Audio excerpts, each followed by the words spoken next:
Did you know that 70% of businesses fail within the first 5 years? How do you avoid joining this business graveyard? Learn from other business owners who have overcome major challenges and gone on to run thriving businesses on the I Survived Business Podcast. If you're an aspiring or active business owner, tune in now to hear their can't-miss inspiring stories.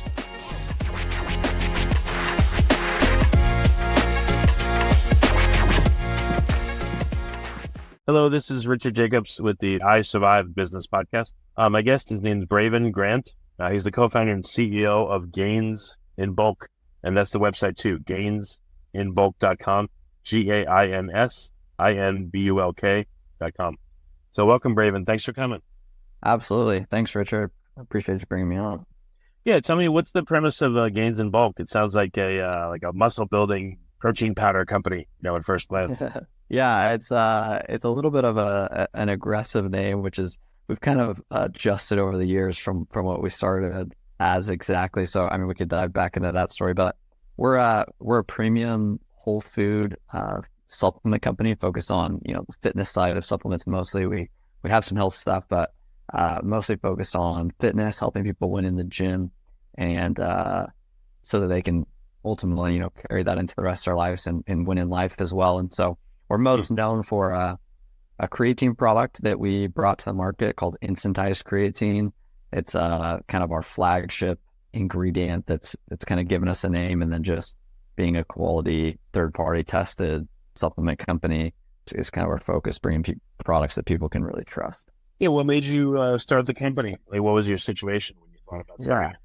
Well, I was young, so I was actually only 17 when we started the company, and to be honest, like, I would love to have the perfect, this all this crazy stuff was happening, and so we started this company. In reality, it was two things. It was one, I wanted to be involved in the fitness industry. Like, I loved it. I grew up around it. My dad is a very intelligent human being, worked with a lot of NBA teams and Olympic athletes and stuff. And so I was around health and fitness all growing up, and I kind of wanted to just get into the space and kind of find a way to meet a lot of the influencers and people that I thought were pretty cool. And then as well, I started going to expos and the fitness events just to try and associate and meet those people, and found that a lot of the products were very synthetic. This was also back in 2015. So the industry was much more synthetic even then than it is now. And so I just felt like there was a big gap there and an opportunity. And because my dad had been in fitness and nutrition my whole life, me and my brother, we would kind of make our own supplements with just the bulk ingredients that my dad had available or would bring home. And that's kind of where the idea came from, was Gains in Bulk. We were just selling pure raw ingredients in bulk. And so it was kind of honestly more of a fun idea, something we just wanted to do, and that we thought, my naive 17-year-old brain thought, oh, we could figure this out, and that's how it started. Well, that's the good thing about being young and ambitious. You don't even know how hard it is. You're like, yeah, let's just do it. But that gets you pretty far, so it's a good thing. Yeah, absolutely. So in the spirit of that, what were some of the initial challenges that knocked you up the side of the head that you had to overcome? Yeah, so the original structure, the idea I had in my head as a 17-year-old kid was hey, what if we could sell these bulk ingredients directly to a consumer at essentially wholesale pricing? If we could do enough volume, then, why have to have all the middlemen and pieces and all that? We can just cut the price all the way down to wholesale and give it directly to the consumer at that versus a retail store. I would say the biggest challenge with that was that I did not understand was the reason companies don't do that, I guess, is because there's so much cost involved in running a company beyond just the cost of the product. And I didn't understand that. I just thought, oh, the product costs, $10 to make, and we sell for $15. There's $5, profit we can make. Not understanding, hey, it's going to cost money to go to this expo or to get in front of customers or spend money on advertising. And so while we still continue to try and keep really competitive pricing, that was probably the first hurdle we ran into was, okay, we started making sales, and then it was like, okay, we're not making money or we're losing money. And then having to raise prices created a challenge of its own. And so anyway, that was, I think, the first big slap in the face when it came to starting the business. Yeah, I don't think people realize, like, a lot of people will look at the gross revenue of a company and think, oh, they're rich, they make millions. Well, if you have millions, of expenses and you only net a little bit, it doesn't really help you very much. And I've heard of some companies making tens or hundreds of millions and losing money. Yeah, right? We've all seen some of them losing billions. Yeah. So it's not an easy game. Absolutely. And it's a very competitive space as well, like supplement space, the fitness space. And unfortunately, that makes it expensive because, the influencers, they cost a lot, the retail space. So luckily, we've done a good job of being able to stay direct to consumer, which has allowed us to keep our prices very competitive, even at the quality we have, but without having to, do as much of the markup stuff that happens once you're in retail and all that. So but it's a competitive space. So, so what are some of the other challenges you faced? You said raising prices was hard. Kind of chuckled at that. What was that experience like? Yeah, I mean, obviously, consumers are not always friendly when you have to make price increases, things like that. And those early days, like we're talking like 2017, 2018. But I think some of the bigger challenges long term is we really started to like establish the brand, establish a company. It's okay, supply chain and managing, going from 2 to 3 people managing this thing to a team of 20, 25, 30 people plus now. Those are huge growth moments as a founder that, especially at a young age, I really struggled with. I would say even just like mentally challenged to like believe, okay, am I really someone who can be in charge of a team of other people or people older than me or like things like that? And so that was challenging personally. And then I would say, there was kind of a host of challenges in the last couple of years from a supply chain perspective, COVID and the import export side of things became extremely difficult and hard on our business. And so I would say those two pieces, hiring and growing a team and kind of like moving away from just it being a solo thing, as well as learning supply chain, dealing with supply chain difficulties and all that came with the COVID. Right. Hey, you mentioned earlier that a lot of the people that produce products in the beginning, they just threw whatever kind of crap in there.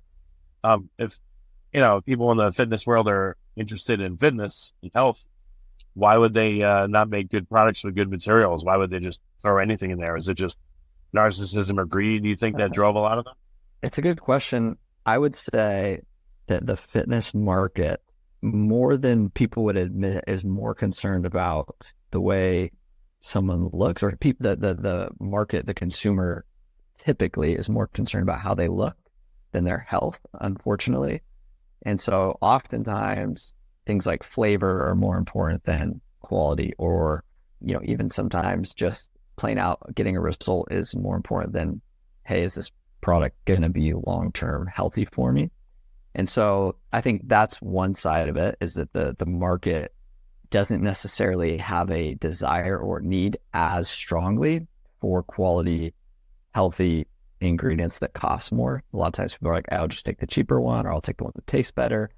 But then the other side of it, I would say, kind of to what you were saying on the greedy side, like there is, people talk about like the FDA doesn't regulate supplements. Well, the FDA does regulate them. They just regulate them as food. So it's not as strict as drugs, right? Like as like pharmaceuticals. But with that being said, there's kind of ways to avoid that FDA or get around them. And so some people choose to profit off that. I actually had recently a buddy of mine who went to buy a company, a protein company. I won't use their name, but he loved the product, loved their flavor of their protein and all this. And the macros, or like the nutrition facts, said that the protein was 20 grams of protein and 4 carbs. Well, when he went in to buy the company, they did third-party testing on all the products to like make sure like they had all the formulas and all that, and came to find out that the product actually had 4 grams of protein and 20 grams of carbs. Yeah. So that's an easy mistake. horrified when I wrote that. Yeah. So pretty much the difference between like a protein powder and a cake mix. And so that is, an example of a company having the greed or taking advantage of maybe there not being as heavy regulations on the supplement market. So that's some of the things that we've been committed to from the beginning is, hey, we want to find the consumer that is interested in a quality ingredient, that is interested in their health, that isn't willing to sacrifice that.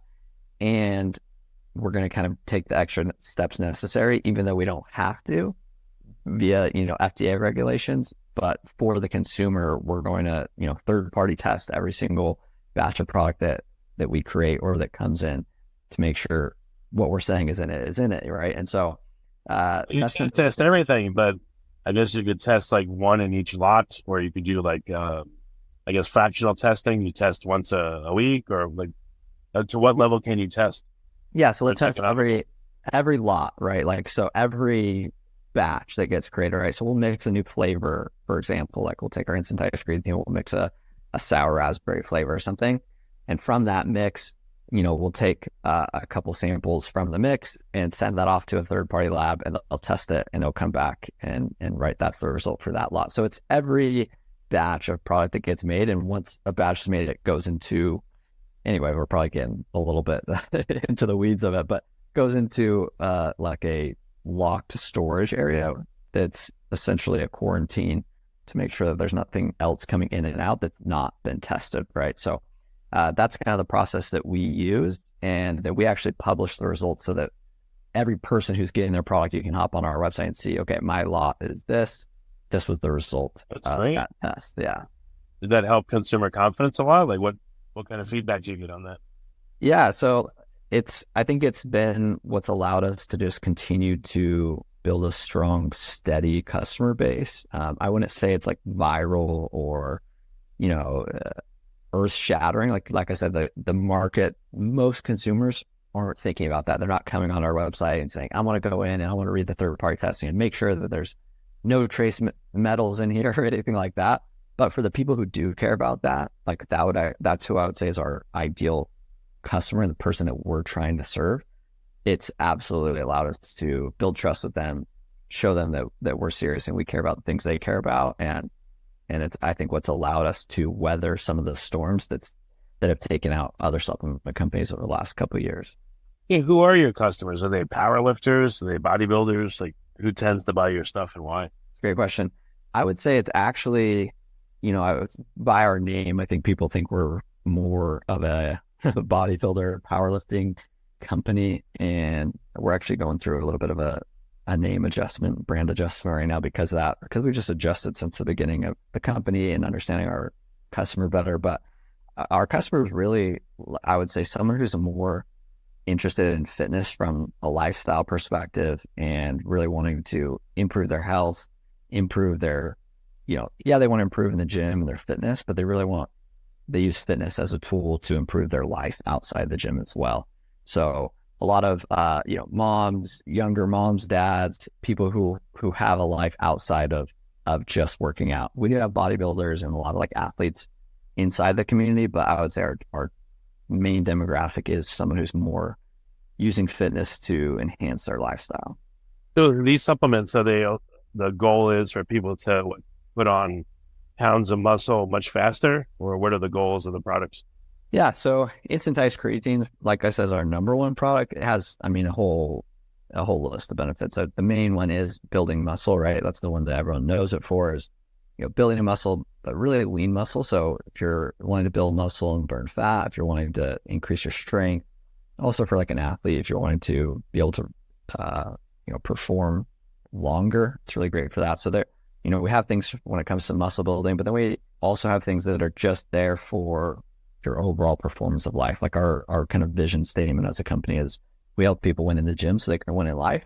And that's really, for me personally, why I go to the gym, why I love fitness is it's less about the gym as an end in itself, but really the gym as a means to an end, right? Like a means to serving the other areas of my life, like my family and my business and things like that. And so we have a whole host of products that are all whole food based. So whole food vitamins, whole food minerals, whole food nootropics. Like, so across the board, whether you're trying to build muscle, burn fat, if you're just wanting to increase your health and longevity, we kind of have what you need. So, is there any way to do affordable testing at home? When you buy a product to test one of the pills in it, let's say, and see if it is what they say, or is that like pipe dream? I would say there's probably not a cheap or efficient way to do it like consistently, like to be like, okay, I'm going to test every single product I bring in.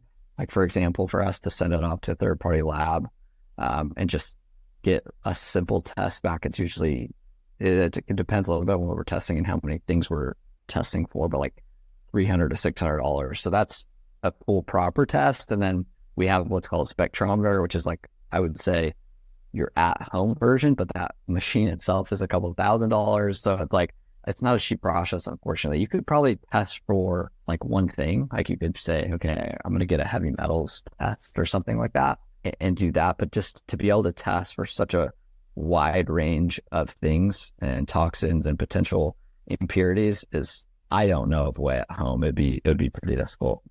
Okay. So what's the future of the company? What products are you working on now? New ones?